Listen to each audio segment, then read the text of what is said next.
దేవుని పరిశుద్ధ నామానికి మహిమ కలుగును గాక.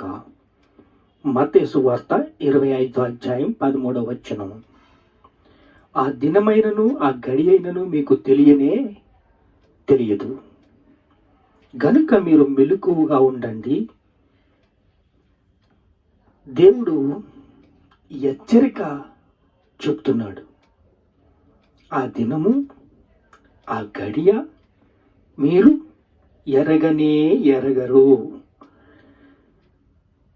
ఆలస్యము అవుతుంది. ఎన్ని రోజులు అని మీరు అనుకుంటున్నారా? ప్రకృతి సంబంధమైన ఈ శరీరము హృదయము బహు చెడ్డదని ఇర్మియా గ్రంథంలో మనం తెలుసుకుంటున్నాం. ప్రకృతి సంబంధమైన ఈ శరీరాన్ని నమ్మద్దు. ఏశావు సంబంధి ఈ శరీరము. అయితే శరీరాన్ని తోనే మన మనుగడ ప్రారంభం. ఈ శరీరము లేకుండా ఒక ఆత్మను కూడా సంపాదించలేము. అంటే పెద్దవాడు చిన్నవాడికి దాసుడు.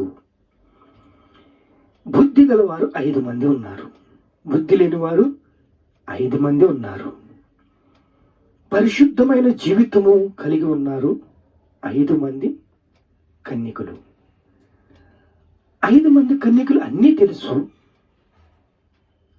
అన్ని విధాలుగా వాళ్ళు గ్రహింపు ఉన్నవారే, బాప్తీసం తీసుకున్నవారే, పరిశుద్ధాత్మతో నడిచిన వారే, అద్భుతాలు చేసిన వారే, దెయ్యాలు వెళ్ళగొట్టిన వారే, అందరితోనూ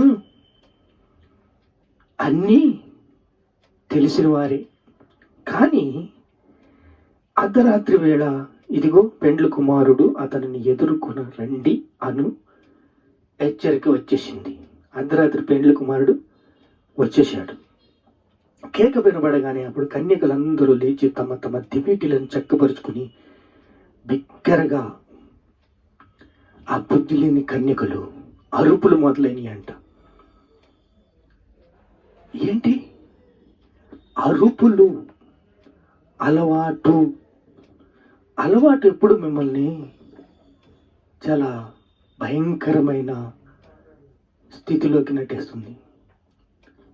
అలవాటులో పొరపాటు. మెలకువగా ఉండండి. మెలకువగా ఉంటే